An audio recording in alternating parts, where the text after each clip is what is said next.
Hai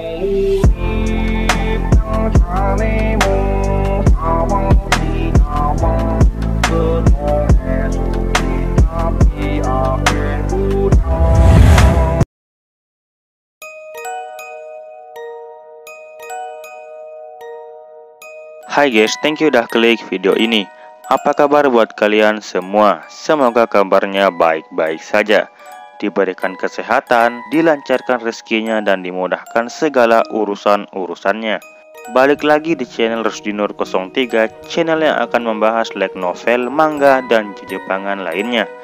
Baik, dalam video kali ini, saya akan membahas cerita manga dari Miruko-chan, yaitu seorang gadis SMA yang awalnya hidup dengan normal dan tenang. Tiba-tiba suatu hari, ia bisa melihat sosok makhluk gaib yang mengerikan sekaligus berbahaya. Karena Miko adalah gadis yang penakut, tentu saja dia akan melakukan berbagai cara untuk membuat hidupnya kembali tenang dan normal. Tetapi semua usahanya menjadi sia-sia. Dan pada akhirnya, dia memutuskan untuk bersikap tidak peduli terhadap makhluk tersebut. Intinya serial ini menceritakan tentang gadis indigo yang menghadapi makhluk gaib secara acuh tak acuh. Bagaimana keseruan ceritanya? Silakan tonton video ini sampai habis. Tapi sebelum masuk ke videonya, saya ingatkan kembali, jangan lupa untuk tekan tombol subscribe-nya. Dan juga jangan lupa untuk nyalain loncengnya supaya kalian dapat notif jika saya upload video terbaru.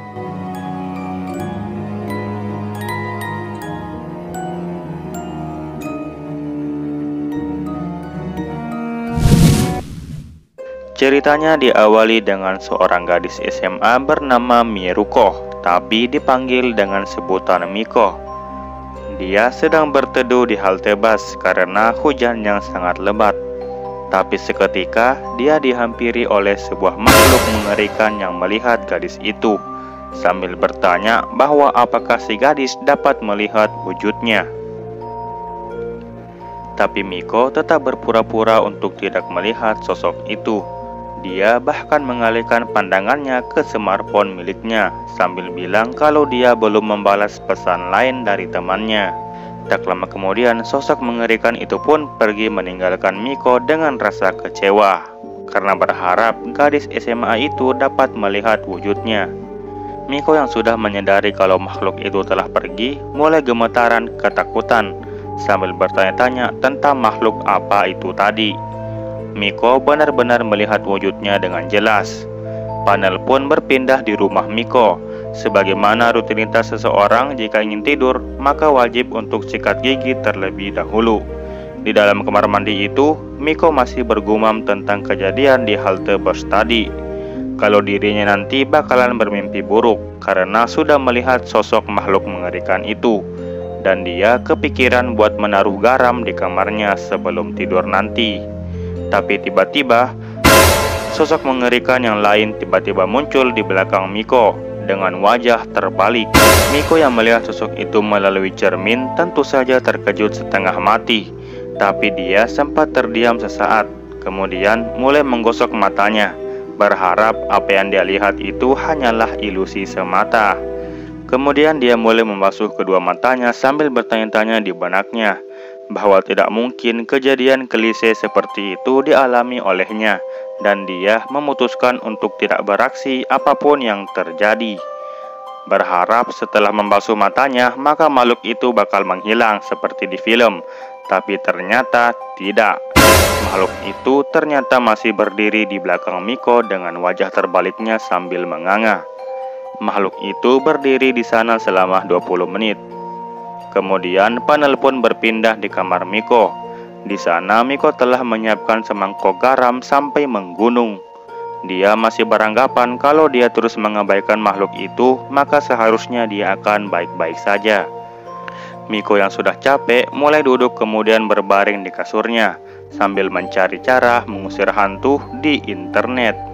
Di internet dia menemukan satu benda yang dapat mengusir hantu, yaitu tasbih. Karena sudah malam, maka dia pun menaruh smartphone-nya dan mulai hendak tidur. Saat menarik selimutnya, tiba-tiba muncul lagi makhluk mengerikan di bawah selimutnya yang memanggil Miko dengan sebutan Mama. Miko perlahan menutup selimutnya dan mulai menariknya sampai leher, sambil menangis ketakutan, karena garam yang sudah menggunung itu bahkan tidak berhasil mengusir makhluk tersebut. Jadi dia berencana untuk membeli tasbih di keesokan harinya. Di keesokan harinya, saat pulang sekolah, Miko sedang berjalan bersama teman sekolahnya yang bernama Hana, sambil ngobrol bareng. Tapi makhluk-makhluk mengerikan itu masih mengikuti Miko sambil meminta tolong. Tentu saja Miko terus menghiraukan makhluk itu. Miko pun bertanya kepada Hana, apakah dia tahu tempat yang menjual tasbih. Hana bilang mungkin saja ada di toko Donki. Jadi Donki adalah toko diskon yang terkenal di Jepang. Hana kemudian bertanya buat apa tasbihnya. Miko beralasan kalau itu hanya untuk gaya-gayaan saja. Seketika Hana melihat kucing terlantar dalam sebuah kotak. Hana pun menghampiri kucing itu sambil gemes melihat kucing itu. Miko yang sudah banyak melihat hal yang mengerikan tentu saja membutuhkan penyegaran, yaitu dengan melihat kucing yang imut. Tapi saat Miko mendekati kotak itu, di dalamnya terdapat sesosok makhluk mengerikan yang sedang duduk dalam kotak itu.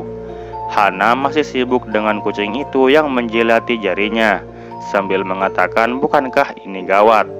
Miko cuma mengiyakan perkataan dari Hana, karena memang benar-benar gawat. Makhluk mengerikan itu pun ikut berdiri saat Hana mengangkat kucing itu. Hana berencana untuk membawa kucing itu dan merawatnya di apartemennya, dan menanyakan pendapat Miko tentang hal itu. Miko hanya bergumam dalam hatinya bahwa sekarang keadaannya tuh gawat banget, karena dia melihat makhluk itu sangat dekat dengan Hana. Panel kemudian berpindah di taman. Mereka berdua duduk di sebuah bangku. Hana ternyata dilarang membawa hewan peliharaan di apartemennya. Jadi dia memfoto kucing itu sambil ngasih caption, menebar harapan pada anak kucing di media sosial, dan berharap seseorang akan datang untuk merawat kucing itu. Miko masih bingung mengapa makhluk itu tetap mengikuti kucing itu, bahkan sampai taman. Tak lama kemudian datanglah seorang pria yang menawarkan diri untuk mengadopsi kucing itu. Hana bersyukur karena ada yang datang buat mengadopsi kucing itu. Bahkan orang itu terlihat seperti orang baik dan menanyakan pendapatnya kepada Miko. Tapi Miko tidak mengizinkan Hana untuk memberikan kucing itu, karena di penglihatan Miko, di samping kanan dan kiri pria itu terlihat banyak bayangan kucing yang telah mati akibat disiksa oleh pria itu. Pria itu pun pergi karena tidak diizinkan mengadopsi kucing itu. Makhluk yang tadinya mengikuti kucing itu malah mulai mengikuti pria itu. Kemudian datanglah seorang pria botak dan bertato, dan pria itu diberikan hak untuk mengadopsi dan merawat kucing itu. Pria itu pun bersedia untuk merawatnya dengan baik. Kemudian pria itu pun pergi sambil mengupload foto kucing itu dengan caption, kedatangan keluarga baru. Melihat itu tentu saja Hana gak habis pikir, kenapa malah ngasih ke pria bertato itu. Tentu saja Miko melihat dua bayangan malaikat kucing putih yang mengelilingi pria itu. Jadi dia berkesimpulan bahwa penampilan bisa saja menipu, tapi hati tidak mungkin menipu. Setelah pulang sekolah, mereka pun membuat rencana buat ketemuan di Donki. Kali ini cerita diawali dengan memperlihatkan bus yang akan berangkat di hari Sabtu. Di dalam bis itu terlihat Miko yang khawatir dengan Hana, apakah Hana sudah sampai apa belum. Tapi di sekitar Miko tentu saja terdapat beberapa makhluk mengerikan yang sedang menggosip. Jadi bisa disimpulkan merekalah biang keroknya orang-orang pada bergosip di dalam bus. Miko masih tak habis pikir kalau yang mendengar makhluk itu bergosip cuma dirinya. Notif bus pun berbunyi tentang halte pemberhentian selanjutnya.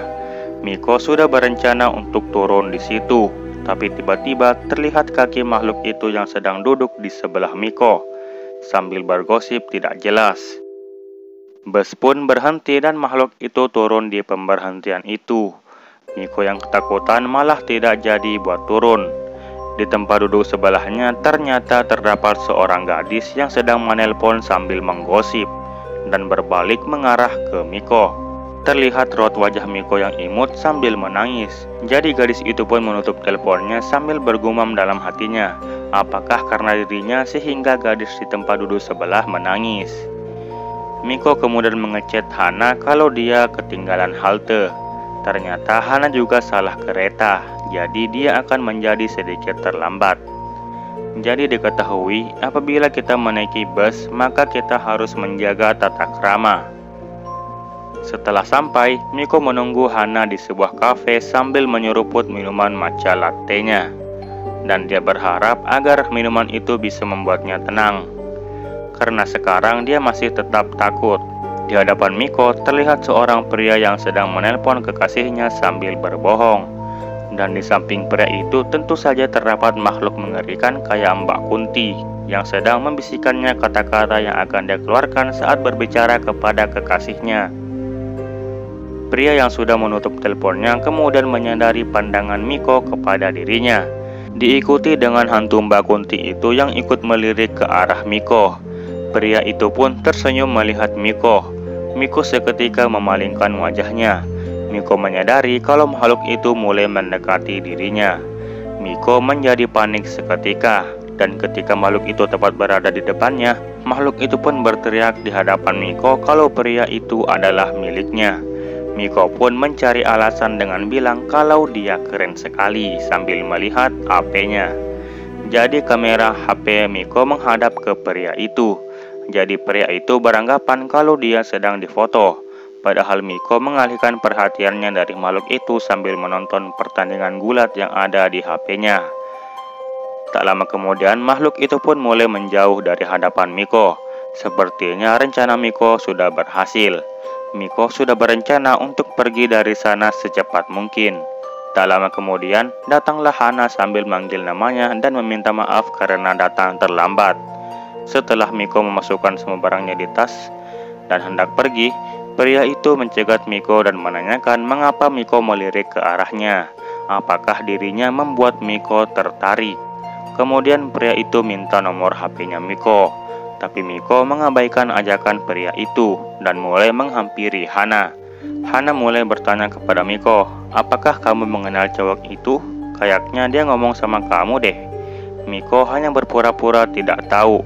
Kemudian mereka berdua mulai pergi dari tempat itu. Pria yang dicampakkan itu pun menjadi kesal. Tak lama kemudian, kekasih yang ia telepon barusan telah datang di hadapan pria itu dan menanyakan kalau barusan dia menggoda cewek lain. Tapi pria itu beralasan kalau dia tidak bakal selingkuh dan hanya menyukai satu cewek saja. Di belakang cewek itu terlihat banyak bayangan cowok selingkuhannya.